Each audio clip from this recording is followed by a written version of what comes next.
পক্ষ থেকে কিছু বলতে এসেছি আমার বাবাকে নিয়ে। আসলে বলতে আসিনি, আমরা শুনতে এসেছি।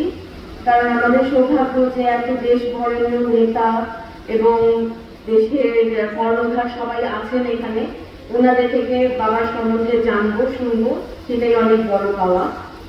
তবে আমি এমন কোনো ভালো বক্তা না, আমি চেষ্টা করবো কিছু কথা বলার, সহজ সরল ভাষায় বলবো। কিন্তু আব্বাকে নিয়ে কথা বলতে গেলে না আসলে কিছু শব্দ খুব ব্যবহার করতে হয়, যেগুলো হয়তো শুনতে আমরা প্রতিদিন শুনি, কিন্তু এগুলোর ধার অনেক বেশি, এগুলো অনেক বেশি গভীর। আব্বার জন্য যে তিনটা শব্দ বলতেই হবে, তিনি ছিলেন নির্ভীক, তিনি ছিলেন আপোষহীন এবং তার দেশপ্রেমের কোনো তুলনা নেই। ছোটবেলায় অনেক সময় আপোষহীন আপোষহীন কথাটা দেয়ালে লেখাতে দেখতাম, আর মনে হতো আপোষহীন মানে কি? এই আপোষহীন মানে কি আব্বা তার সারা জীবন দিয়ে আমাদেরকে দেখিয়ে দিয়েছেন।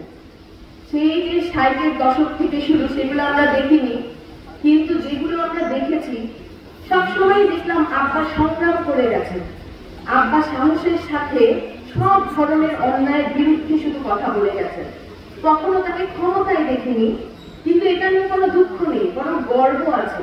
ক্ষমতার মমতার কখনো ছিল না, তাকে লোক দেখিয়ে তাকে কোনোভাবে ক্ষমতায় নেওয়া যায়নি। কারণ তিনি সবসময় বলেছেন, যে ক্ষমতা আমার দেশের মানুষকে তাদের অধিকার দেয় না, সেই ক্ষমতায় আমি যাব না।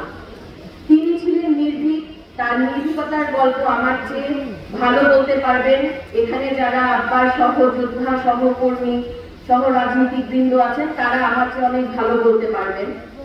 তবে আমি যেটা নিয়ে বলবো, আমি বাবা হিসেবে তাকে কাছে পেয়েছি এবং আমি কাছে থেকে দেখেছি তার মানুষের প্রতি ভালোবাসা। এই দেশপ্রেম যে কতখানি গভীর হতে পারে একটা মানুষের। কোনো একটা মানুষ এমন না, নিচের তৃণমূল থেকে শুরু করে উপরে যত উপরে নেতা নেতৃবৃন্দ সবাই তার কাছে সমান ছিলেন। যে এসেছে কেউ কখনো আব্বার কাছ থেকে খালি হাতে যায়নি, আব্বার সাহায্য চেয়ে ফিরে গেছে, এমন একটা মানুষও বোধহয় আমি আমার চোখে দেখিনি আজ পর্যন্ত।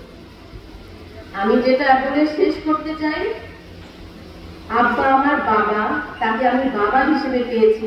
বাবা হিসেবে তিনি আমার শ্রদ্ধার, আমার পরিবারের সবার শ্রদ্ধা, কিন্তু তাকে আমি আরো বেশি ভালোবাসি আমার নেতা হিসেবে, আমার আদর্শ হিসাবে। শুধু বলার জন্য না, শুধু বক্তৃতার জন্য না, আব্বার মতো সাহসী, আব্বার মতো আপোষহীন এবং আব্বার মতো দেশপ্রেমিক, দেশের জন্য জীবন দিয়ে দিতে পারে এমন একটা মানুষ আল্লাহ যেন আমাদের দেশে আরো দেয়। আমাদের সবার মধ্যে যেন যেন তার সেসব বৈশিষ্ট্য আমরা ধারণ করতে পারি। আজকে এটা শোক সভা, আব্বাকে আমরা হারিয়েছি, আমরা এটা অপূরণীয় ক্ষতি। দেশ একটা তার বিশাল হিতৈষী, বিশাল এক নেতাকে হারিয়েছেন, কিন্তু এই শোক সভাটাকে যেন আমরা শক্তি হিসেবে ধারণ করতে পারি।